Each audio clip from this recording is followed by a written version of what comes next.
Bueno, pues buenas tardes a todos, bienvenidos a esta sesión un poco extraordinaria. Ya había sido la última sesión del coloquio este semestre, pero aquí nos encontramos con Noé hace un par de semanas y nos platicamos. Él dio una plática de las matemáticas detrás y delante, igual en el Congreso de Matemáticas, y entonces pues le dijimos que si quería venir a darla aquí a la facultad y con mucho gusto aceptó.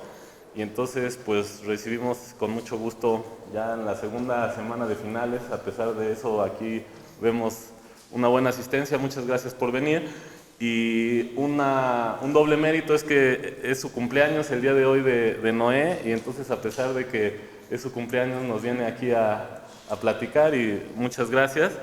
Y bueno, pues que nos comparta ahí estas ideas, ahí como si les gusta la física y las matemáticas, todo está relacionado, y que nos, ahora sí como dice, coloquio de orientación, nos eche una orientada de para dónde va. Muchas gracias, Noé. Muchas gracias. Pues muchas gracias a todos por estar aquí, a la invitación. Es un gran placer volver a estar en la Facultad de Ciencias.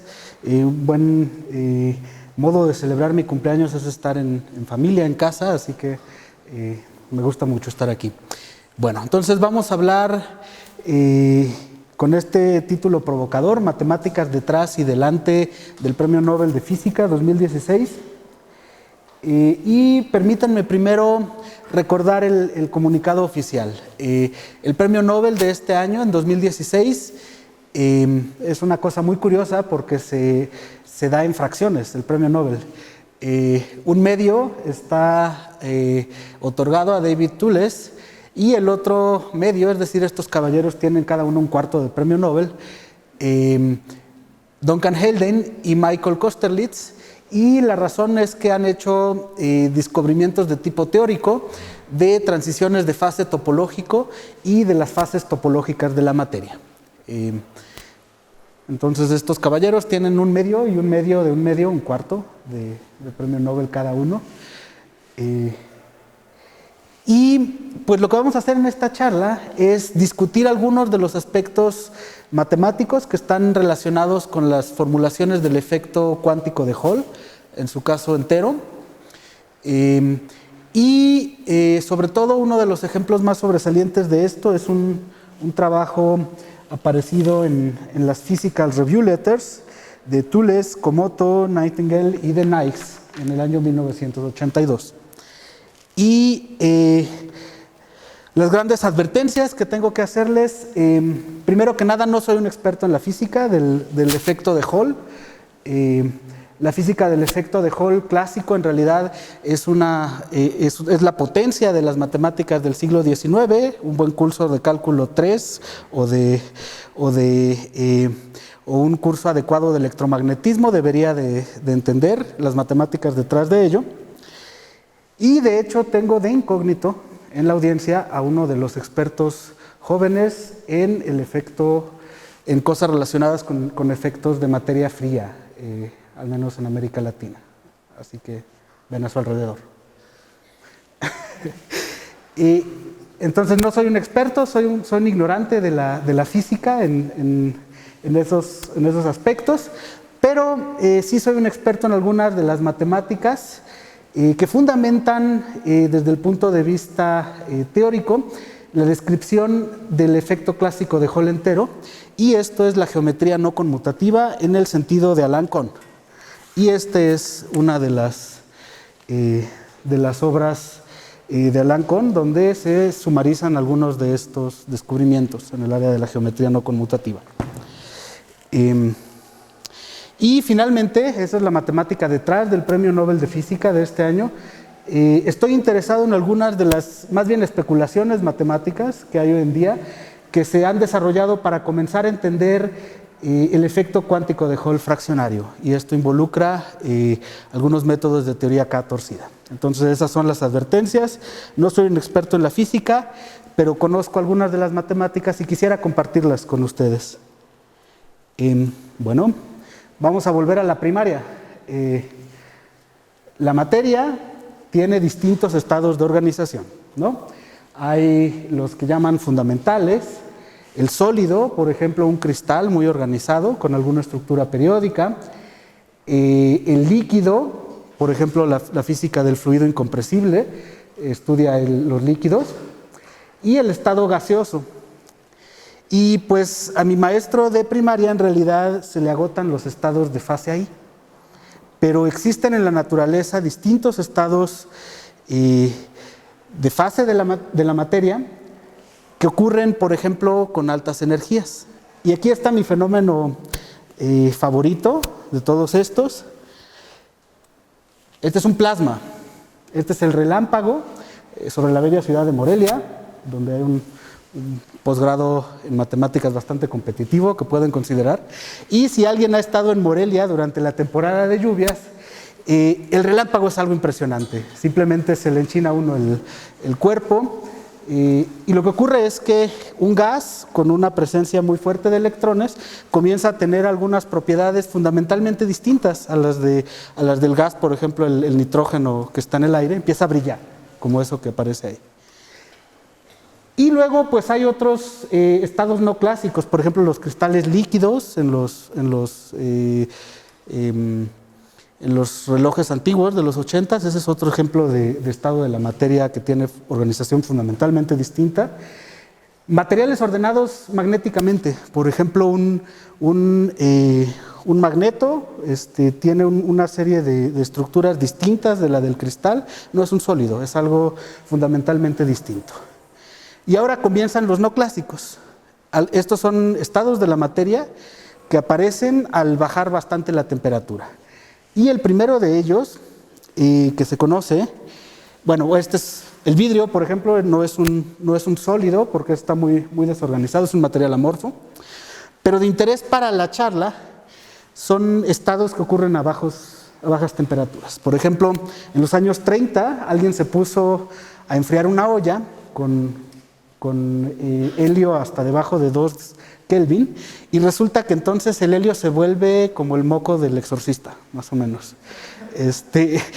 Tiende a tener fluidez, viscosidad cero, y entonces al parecer empieza a quererse salir del recipiente que lo contiene.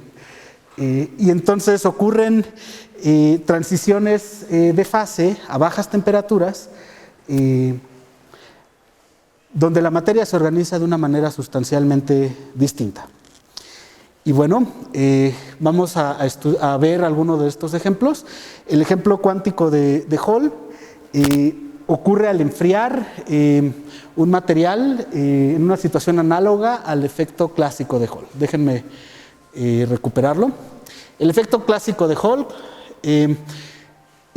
ocurre al considerar la siguiente situación. Consideremos una placa de un material conductor metálico, esa placa azul que se ve ahí, y una corriente fluyendo de un lado a otro de él. Y a la hora que aplicamos un campo magnético perpendicular al conductor, resulta que se mide una diferencia de voltaje que se llama la conductancia de Hall en este conductor. Y pues entender bien estas matemáticas detrás del efecto clásico de Hall es básicamente jugar bien con el rotacional, la divergencia y un poquito de ideas físicas, ¿no? Entonces estas son las matemáticas más avanzadas del siglo XIX, entendiendo el efecto de Hall, ¿no? Me encanta que hay estas páginas en internet, Dangerous Prototypes, donde uno puede ponerse a buscar todos los juguetitos que puede uno imaginarse. Ahorita van a salir otros más interesantes. Bueno, entonces vamos a lo cuántico. Cambiemos la laminita de conductor por un semiconductor con una corriente eléctrica, un campo magnético también perpendicular al semiconductor, y la conductancia, que es el voltaje que aparece allá abajo, 1 entre ese voltaje por la intensidad, y suponemos que es función de la fuerza del campo magnético y la intensidad de la corriente. Bueno, y aquí está el misterio experimental que dejaba perplejos a los físicos y que Thales y sus equipos de colaboradores empezaron a explicar. Resulta que la conductancia primero toma valores solamente enteros de una magnitud fundamental. E es la carga de un protón, H es la constante de Planck, y pues resulta que hay múltiplos enteros del cuadrado de esa carga del protón entre la constante de Planck, y eso se mide experimentalmente. Y todavía más misteriosamente, mientras uno empieza a variar el campo magnético, y esta magnitud que es entera no se puede portar de manera continua, tiene umbrales en donde da saltos de discontinuidad. Se mantiene pues constante por algunos lados, y la línea verde aquí son esas constantes, esos valles, les llaman en la física experimental, y da esos saltos misteriosos al pasar los umbrales. Esta es una imagen que tomé de un curso en línea de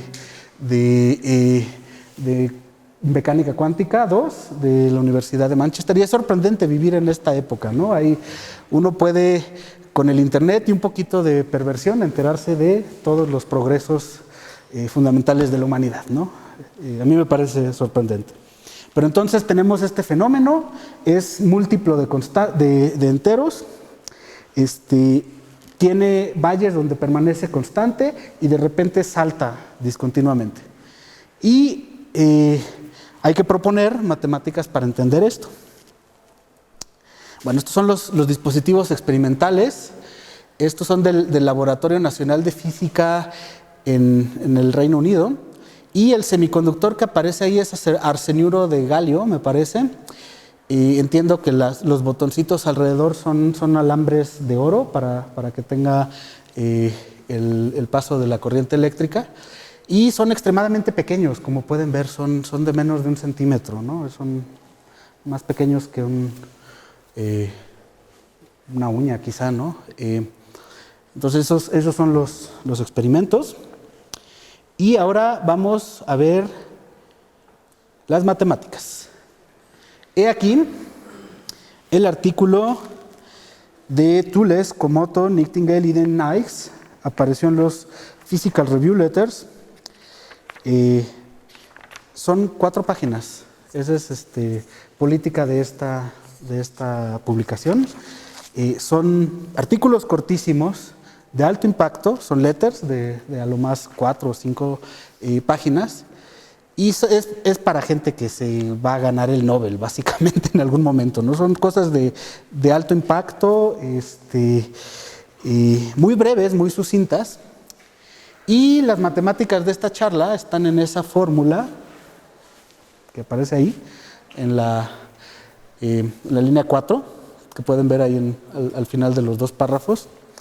Y lo que hace es lo siguiente: se llama la fórmula de cubo y expresa la conductancia de Hall, esta sigma h, como un invariante topológico. ¿De acuerdo? Ahorita no se ve en la charla, pero alguien muy versado en calcular con tensores de Ricci en un buen curso de geometría diferencial podría reconocer de la ecuación con alguna mejor resolución, claramente una integral de un tensor de curvatura.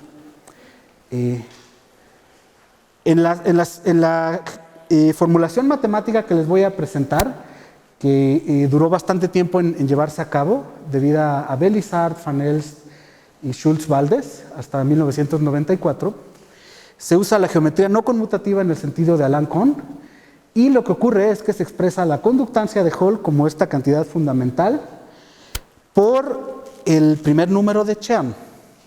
Y esto es, para un topólogo, algo que es un entero, explicando el primero de los misterios de los físicos: por qué es una magnitud entera de esta cantidad fundamental.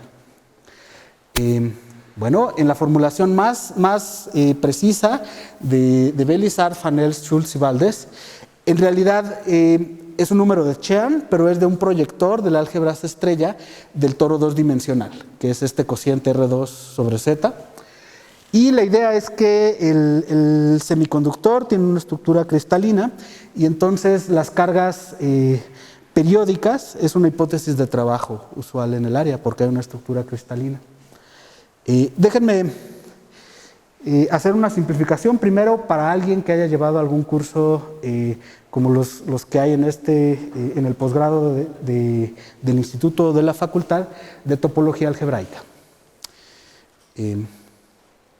Y esta es una simplificación que hace en un artículo posterior uno de los colaboradores, a saber, Komoto, que es suponer que es un haz complejo sobre el toro.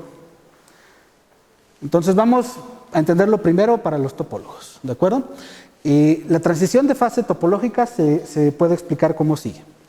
Bueno, primero se produce un haz complejo de dimensión 1 sobre el toro, ¿de acuerdo? Ahí está el haz de dimensión 1 sobre el toro. Y pregunta, vamos a calcular el número de Chan de este haz. ¿Es el haz tangente del toro? ¿Alguien que haya llevado el curso con el profesor Marcelo? ¿Será el haz tangente? Digan espontáneamente, si yo no tengo vergüenza de mostrar mi ignorancia de la física de Hall dando una charla de esto, pueden proponer alguna respuesta, ¿no? ¿Qué? Dice que sí. Él dice que sí. Dice que sí. Bueno, resulta que una de las cosas que aprenden los estudiantes del curso de haces fibrados o lo que sea, es que el haz tangente sobre el toro es un haz sobre un grupo de Lie. Un grupo de Lie tiene un haz tangente trivial. Resulta que si lo hacen con el haz tangente del toro, la teoría de clases características les dice es 0 el número de Chan. Es 1 más bien. 1 más la clase en dimensión 2, la clase en dimensión es 0. Entonces, no estamos buscando el haz tangente del toro, estamos buscando algo un poquito más sofisticado. Pero, de la clasificación de haces fibrados S1, hay para elegir exactamente una copia de los enteros, que es el cálculo de H2 de los enteros con coeficientes en Z, que es lo mismo que el H1 con coeficientes en S1, y allá alguien entendido en haces principales reconoce las cartas para la transición de haces complejos. Y pues esos enteros son los valores de la conductancia de Hall, suponiendo que la constante de física importante esta vale 1, que es simplificación matemática, ¿no? Bueno, entonces, por ejemplo, una manera de construir un haz que tenga el número de Chan igual a 1 es, consideren el toro tiene dos anillitos y colapsen esos dos anillitos a un punto en la esfera, ¿de acuerdo? Sobre la esfera, que es el espacio complejo de dimensión 1, está el haz tautológico. Jálenlo. Y resulta que es ese haz el que tiene el número de Chan 1 que estamos buscando. Y bueno, la conductancia de Hall en los umbrales donde salta, pues es un múltiplo entero de esto, que ocurre de una manera en que el haz cambia sustancialmente sus características topológicas. Por ejemplo, ¿alguien conoce alguna manera de cómo hacer que sea el número de Chan igual a 2? ¿Considerar otro haz? Bueno, pues revisen, por ejemplo, sus fórmulas de productos. Si hacen el producto de este haz consigo, la suma de este haz consigo mismo, suma va a dar a productos para clases de Chan, les dice, ese tiene número de Chan igual a 2. Bueno, y a la hora de variar la intensidad del campo magnético, se modifica cualitativamente el haz y su número de Chan sube un valor entero. Entonces, es primera explicación para los topólogos. Bueno, ahora bien, vamos a entrar un poquito más en el detalle de las matemáticas de este libro, de la geometría no conmutativa. Bueno, hay álgebras asociadas a espacios. Puedo tomar el álgebra de funciones continuas en el toro a valores complejos, simplemente funciones continuas, ¿de acuerdo? Y pues como el toro es R2 por Z2, es simplemente funciones que van de R2, que son continuas y periódicas con respecto a la retícula. Y le puedo poner a esta la norma del supremo, o en realidad la del máximo, porque estamos en un espacio compacto, ¿no? Por otro lado, dado un grupo G, puedo considerar el espacio de sucesiones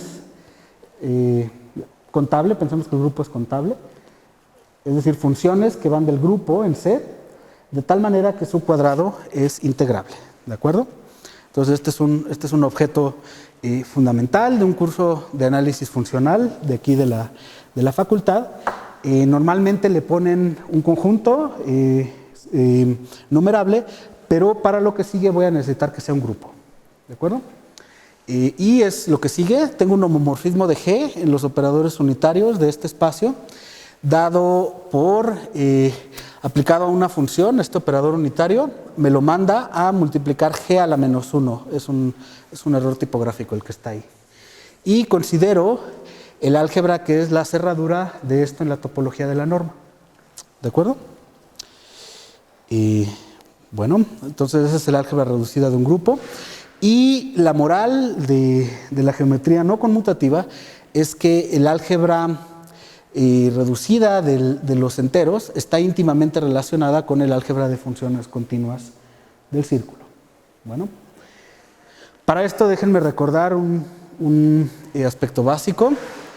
El espacio de sucesiones a cuadrado integrable enteras y el espacio de funciones L2 de S1 están íntimamente relacionados. ¿Alguien puede gritar un nombre? ¿Cómo están relacionados? Fourier, es un nombre francés, ¿no?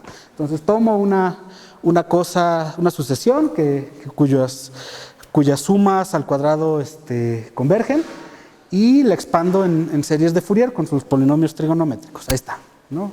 Tomo la sucesión de coeficientes y la expando y converge, ¿de acuerdo? Resulta que los operadores lambda de n, recuerden que viene del grupo, es exactamente multiplicar por la función z va a dar a z a la n. Y de ese modo, la cerradura de la imagen que encuentro ahí son simplemente las funciones continuas sobre el círculo.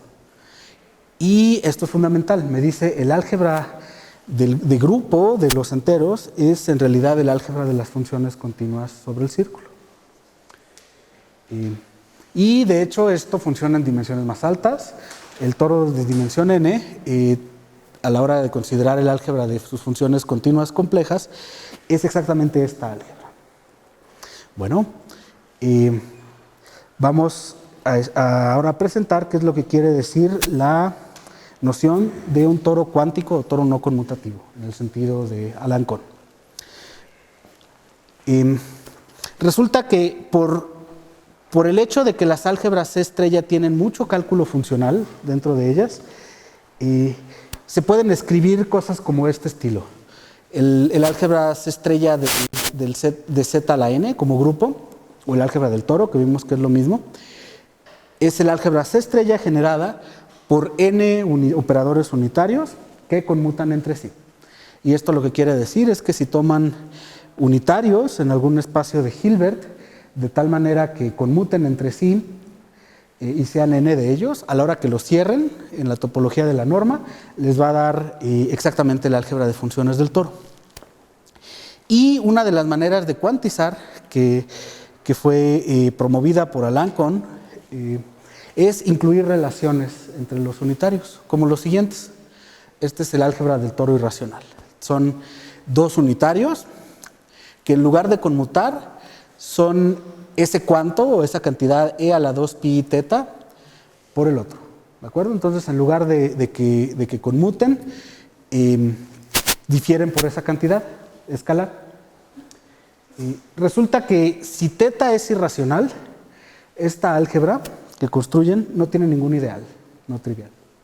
Y entonces es lo que se conoce como un espacio sin puntos. Porque si ustedes toman el álgebra de un espacio, el álgebra de funciones continuas, los ideales primos de esta álgebra son las evaluaciones en puntos. Y de este modo, la gente que estudia la geometría no conmutativa estudia los espacios sin puntos, que es estudiar álgebras como esta. Y meterle métodos, pues en realidad que vienen de la topología, hablar de diferenciación ahí, hablar de cosas más complicadas como integración o demás, o como en este caso, clases de Cham. Bueno, estudiar estas álgebras estrella y estudiar una invariante de él que se llama la K-teoría topológica Es una manera de entender lo que serían generalizaciones de haces vectoriales sobre espacios sin puntos.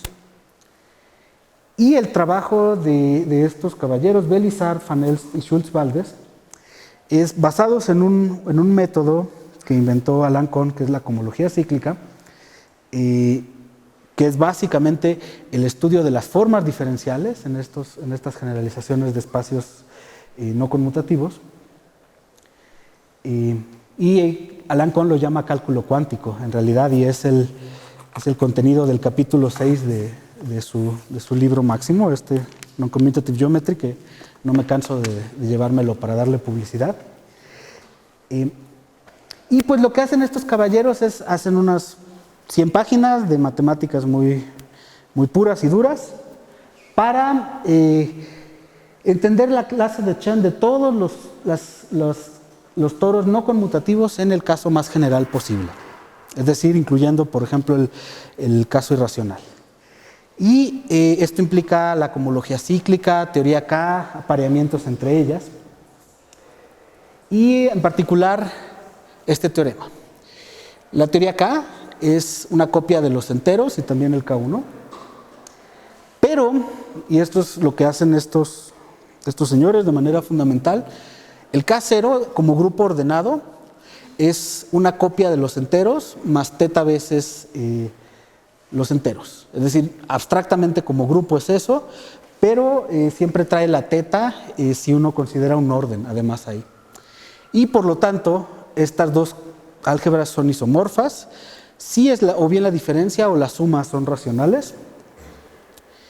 Y, por ejemplo, dos de ellas son morita equivalentes a otras si están bajo una acción de SL2Z que se construye. Y pues bueno, lo que ocurre es en el trabajo de Thouless, Nightingale y Komoto es que el álgebra que construyen ahí en realidad es morita equivalente a la del toro usual. Es decir, la cuantización que produce el efecto cuántico de Hall, que produce una reorganización fundamental en la materia, es un fenómeno no conmutativo, pero es uno leve, en el sentido de que desde el punto de vista matemático pueden ocurrir cosas más generales. Y esto es lo que son las matemáticas por delante del efecto cuántico de Hall y del premio Nobel de este año.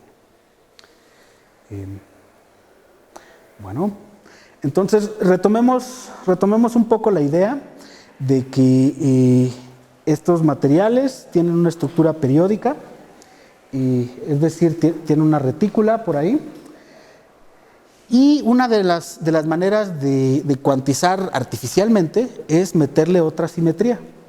Para el experto en la audiencia es, por ejemplo, si la región de Brillouin tiene una simetría interna, por ejemplo. Y una manera un poquito matemática artificial de producir toros no conmutativos es considerar la acción de un grupo que esté en una extensión así, en Rn. Y pues bueno, estudiar invariantes topológicos del cociente, que no necesariamente es una variedad, no es el toro, sino puede ser un toro con algunas ponchaduras, es una manera de definir números de Chen racionales, que es lo que llaman la característica de Euler de un orbifold. A ese cociente los físicos le llaman una superficie de Fermi y, por ejemplo, es uno de los dibujitos que aparecía en el cartel de esta charla. Típicamente tiende a ser más bien hiperbólico, pero aquí tenemos uno didáctico. Este no es el que aparece de interés en física, esta es una simplificación sencilla que quiero que entendamos. A ver, tenemos esos triangulitos que están en el plano R2. Y si se fijan, esto es invariante bajo dos traslaciones, así. Eso es una retícula como si fuera Z2. Y además, la región hexagonal ahí tiene una simetría de giros, ¿no? Generados por las reflexiones en las rectitas que aparecen ahí. Y de esa manera, el grupo que aparece ahí es una extensión de Z2, esas dos traslaciones, por el grupo simétrico de orden 3, que es el de los triangulitos. Y bueno, la característica de Euler de tipo orbifold lo que hacen es dividir entre el orden del grupo y sumar las características de los puntos fijos, de Euler de los conjuntos de puntos fijos. Y eso es lo lo fraccionario en algunas aproximaciones al efecto cuántico de Hall fraccionario debido a Matilde Marcoli y Varghese Mathai. Quiero hacer un comentario. Colegas del grupo de física matemática mía, de allá en Morelia, me advirtieron antes de dar esta charla que las razones por las cuales no se entiende el efecto cuántico de Hall fraccionario no son matemáticas. Hay razones de peso y ahorita viene algo más al respecto. Entonces, este es un bonito artículo casi de divulgación matemático, el de Marcoli y Mathai, pero en realidad un físico serio no lo tomaría muy en serio esto. Bueno, déjenme volver a las matemáticas. Hay matemáticas inspiradas en el efecto cuántico de Hall, y esto me lleva a un pequeño trabajo que hicimos en algún momento, y es que hay un objeto matemático que es objeto de estudio de mis investigaciones, la aplicación de ensamble de Baum-Cohn. Involucra un grupo, involucra teoría de índice, pero el asunto es que del lado derecho aparece exactamente el espacio, el Rn, con la acción de ese grupo. Y en un trabajo conjunto con Daniel Juan Pineda y Mario Velázquez, que en esa época era postdoc en Morelia, calculamos el lado izquierdo de esto, de un orbifold de dimensión 6 que está asociado a ese grupo y que Kumbrun Baffa propuso por otras razones en física teórica. Y pues en un trabajo conjunto con Sayan Chakraborty, que es un estudiante de la Universidad de Münster en Alemania, para grupos de este estilo, también este es uno de Z2 por Z3, se busca una descripción de la teoría K del lado derecho. Y clases ahí son proyectores como el proyector del efecto cuántico de Hall, solamente que están cuantizados con una simetría adicional, y la gente de geometría no conmutativa está extremadamente preocupada al respecto porque hay muchos problemas como de clasificación de álgebras estrella que simplemente no salen debido a cálculos muy extraños que aparecen en este trabajo. Y luego hay una descripción geométrica en el sentido de buscar cargas, digamos, que den esto, en el sentido de Ramond. Esto es un trabajo conjunto con Zbigniew Błaszczuk y Marek Kaluba de Poznań y visitantes en la Academia de Ciencias Polaca. Bueno, hay más matemáticas relacionadas con esto, en las que he estado un poco involucrado. Por ejemplo, los llamados operadores de Harper. Los operadores de Harper resulta que son operadores que salen de considerar la retícula, considerar el espacio de funciones integrables ahí, y operadores que están codificados por un 2 cociclo del grupo que actúa ahí.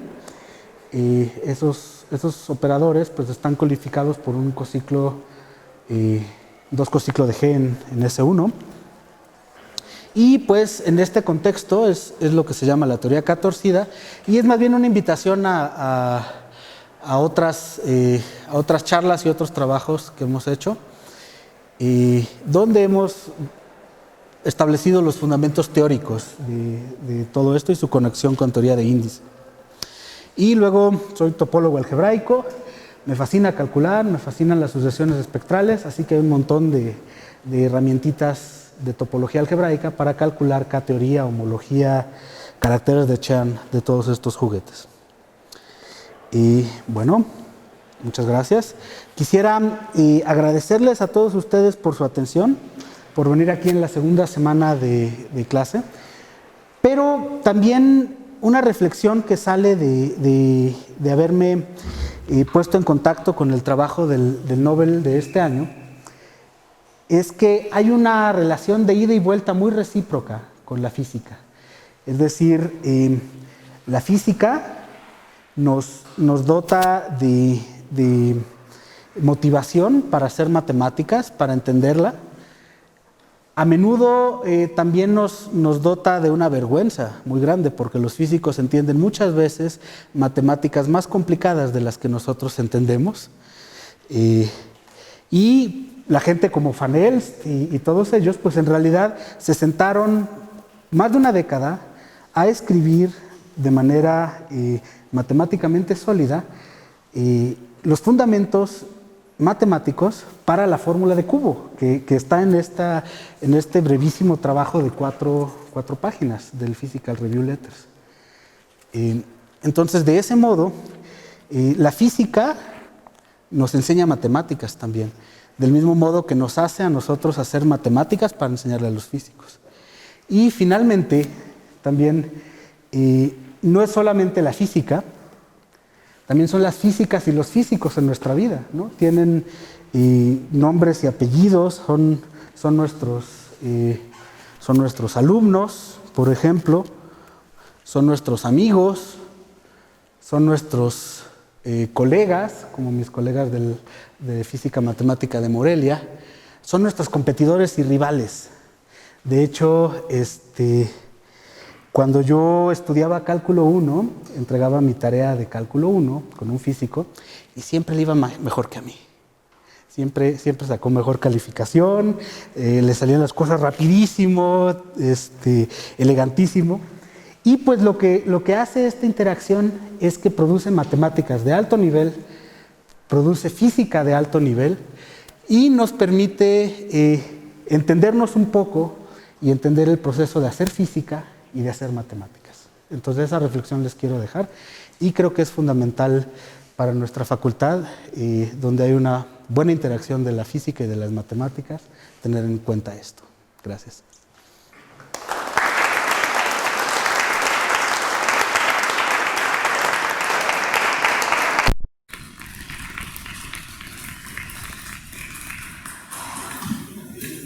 Pues gracias a Noé y queremos, bueno, al público si quieren hacer alguna pregunta a modo de la plática.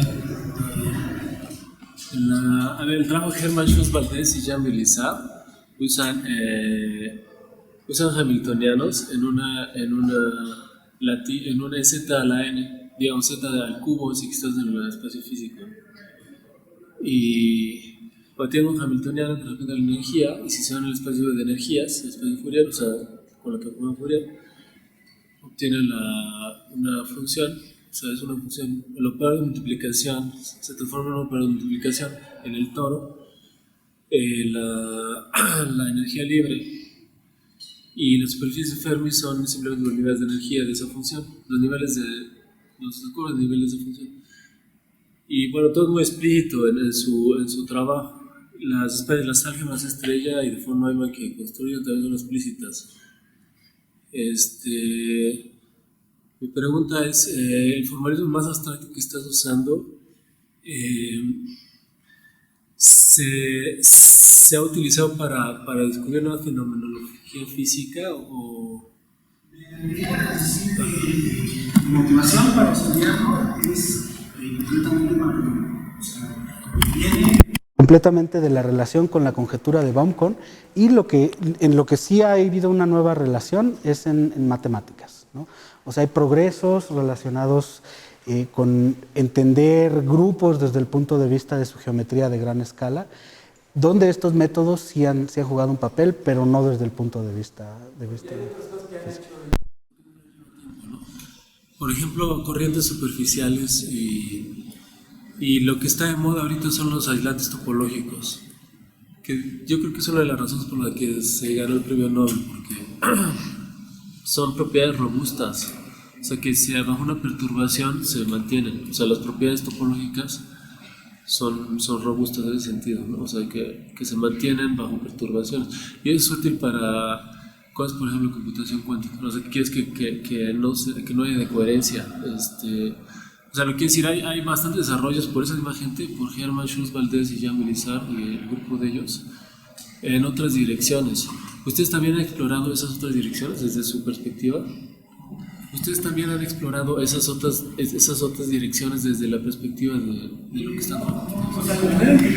A esto es que vengo de la industria de Baum-Cohn. Y Baum-Cohn habla de los grupos, digamos, y de las simetrías que hay. Y viene más bien de tratar de cuantizar poniendo una acción de grupo adicional y teoremas de clasificación de álgebras. Aparece una tensión eléctrica en la dirección perpendicular. O sea, si tú tienes un pedazo de conductor y aplicas una diferencia, un voltaje, como el de los enchufes, lo que tienes es una corriente que va de menor voltaje a más voltaje, o al revés, depende de la carga de la partícula. ¿Sí? Entonces es muy raro que aparezca un voltaje en la dirección opuesta. Pero cuando aplicas el campo magnético, los electrones se desvían por efecto del campo magnético, ¿sí? Y aparece una tensión eléctrica como si hubiera una corriente en la dirección perpendicular, y de hecho la hay, lo provoca. Algunos de los electrones se desvían por el campo magnético. Entonces, yo no sé si cuando tú aplicas el campo magnético se forma una especie de vórtice alrededor del campo, y eso cambia de manera fundamental la topología del sistema, donde antes tenías líneas y ahora tienes curvas cerradas. No sé. Suena muy sí. Ok, no sé. Pero esta es mi espectro espiritual. Pero es que hay una parte fundamental de la periodicidad, ¿no? Entonces se tiene que hablar de la periodicidad, porque si no hay periodicidad no hay topología, ¿no? O sea, para mí la periodicidad viene de la estructura cristalina. Y de considerar el paso al cociente, pues, ¿no? Que hay. Pero, pues bueno, creo que es la mayor ventaja de tener este diálogo, ¿no? Es que a mí me imagino que son que de corrientes superficiales. Es que si no hay periodicidad no hay topología. No hay todo, o sea, no hay topología. Esto es teoría de topología. Entonces, ¿está viendo la topología sobre esta o sobre los electrones que están dando en este caso? Sobre los electrones y sobre cosas asociadas al campo. Por ejemplo, el ácido, aquí es algo que viene, y en realidad no del cristal, viene de la interacción física, viene del campo, de las radiaciones, pero la condición, digamos, inicial es periódico, es cristalino. Y luego pues, se enfría y se organiza el modo de este sistema. No sé si puedo. En realidad tenía una pregunta que tiene que ver con algo que dijiste casi al final sobre el efecto cósmico cuántico fraccionario. Es un problema abierto de la física explicar por qué la conductividad está ahora cuantizada con fracciones, ya no con números enteros, pero hasta donde sé tiene que ver con interacciones entre electrones. Pero la gente no sabe cómo modelar esa interacción. Yo no sé si tú nos puedes decir algo más. Dijiste que ibas a decir, cuando mostraste como review de matemáticos, dijiste que te habían dicho tus colegas que no era un problema de matemáticas y que ibas a mencionar algo después, pero a lo mejor yo no lo entendí, entonces quería saber si puedes mencionar un poco más. ¿Puedo mencionarte algo? De relaciones públicas de mi área. Bueno, lo que ocurre es que los números de Chan, en este caso el número de Chan del toro, es el índice de un operador de tipo diferencial que aparece ahí. Y pues hay el índice de un operador elíptico, como los que conocen en teoría clásica de análisis, es un entero. La diferencia del núcleo, de la dimensión del núcleo menos el conúcleo. Dentro del área donde yo trabajo, se ha podido establecer un índice de tipo fraccionario. Y del mismo modo que hay un aparato matemático que se llama la teoría K, que es una de las maneras de organizar la teoría de índice de manera topológica, hay una perturbación de eso que se llama la teoría K torcida. Y esa te otorga índices de operadores fraccionarios. Sin embargo, o sea, entender por ejemplo, el cálculo simbólico que es necesario para manipularlo es objeto de investigación de mis colaboradores más analíticos.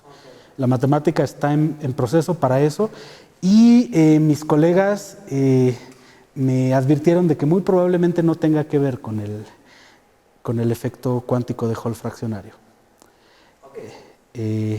Entonces, con esa advertencia, pero por otro lado, con las ganas de venderte un coche nuevo. Cómpramelo, por favor. La teoría torcida, ¿no? Pero, hay charlas de repente que llego a dar más matemáticas de teoría torcida y ahí es el juego de, bueno, ¿qué es lo que quiere decir el índice fraccionario, cómo se calcula y demás? Y en eso sí estamos muy metidos.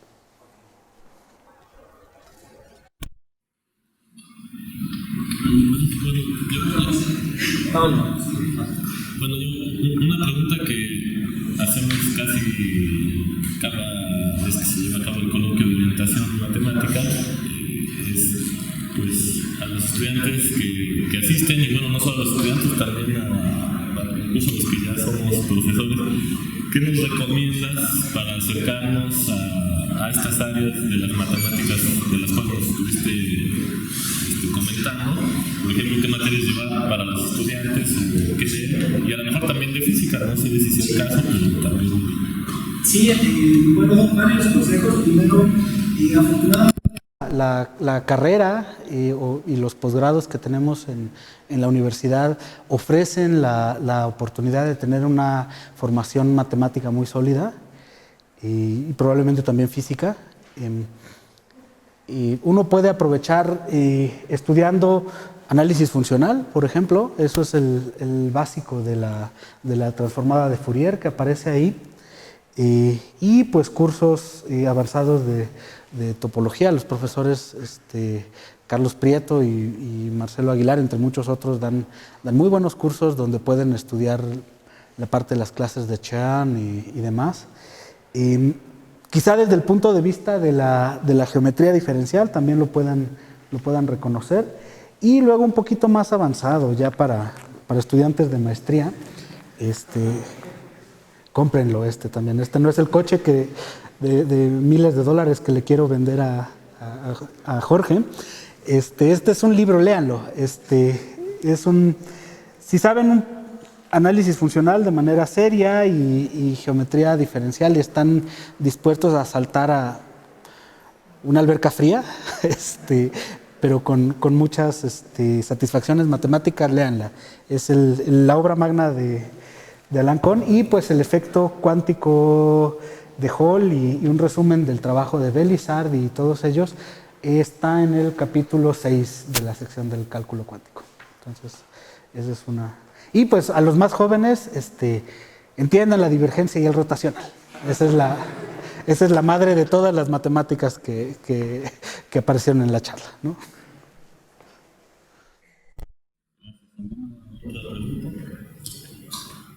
Es más un comentario. No, que es esta última frase, es un comentario un poco romántico en el sentido que el agradecimiento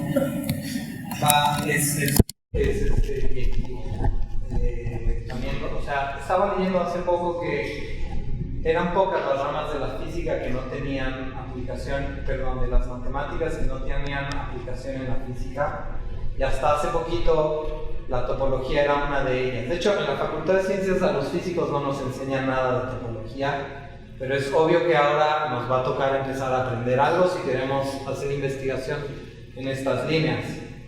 Y me parece que ahorita la única rama de las matemáticas que no tiene de verdad una aplicación directa, que me podrán corregir si no, es la teoría de números.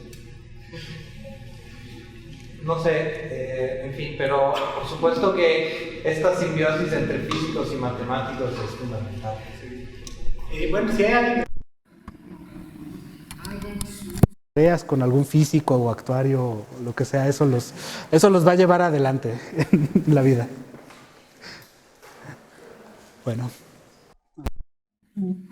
Sí hay aplicaciones de los números. De hecho están en un libro casi incomprensible, en otro libro de Kohn con Maxwell. Pero aquí el problema es que es un libro como de 800 páginas, donde supone que ya te sabes todo lo anterior. Entonces es muy difícil de leer. Ya, ok.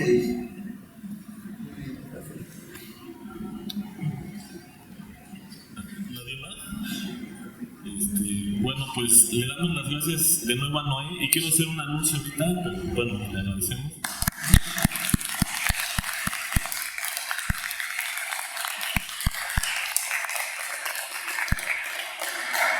Y el anuncio que queremos hacer es que ahorita da detalles. Miguel va a haber mañana una plática en el Instituto de Matemáticas, y va a haber otra el 12 de enero dentro de un ciclo de pláticas que se llama Coloquio Interdisciplinario. Bueno, ahorita dan los detalles y para que vayan. Sí, para ver que el análisis, están organizando un coloquio que trata de poner el análisis y también de fuera. Mañana viene alguien del Instituto de Matemáticas a hablarnos.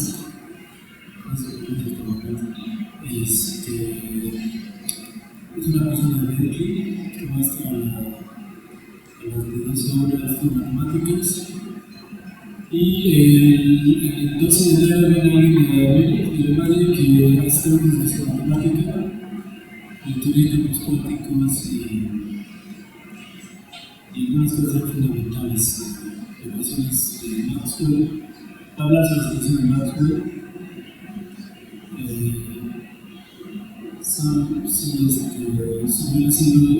ecuaciones más interesantes que no soluciones y cómo definir las soluciones.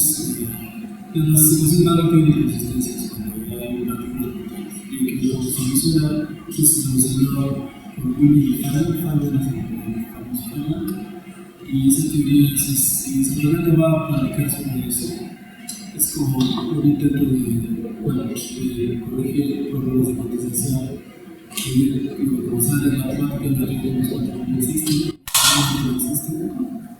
Entonces para hacer una manera luminosa, se habla mucho de eso, no bastante de las pláticas. Entonces para que conozcan la teoría de la comunicación de análisis, y las colaboraciones que tienen una el gobierno va a dar los coloquios, repito, una semana de de matemáticas. El siguiente va a ser el 12 de enero en el MIMAS, los 12 de enero en el auditorio. Bueno, nada más eso. ¿Quién da el de mañana? Mañana es un pues me late que es a la 1, no a las 12. Sí, yo también creo que no son todas son menos siempre los jueves de 1 a 2 son como 2 al semestre. Y a veces hay gente muy explicada aquí. Sí, pero 12 de 1 a 2 estamos en el auditorio Limas, en el auditorio de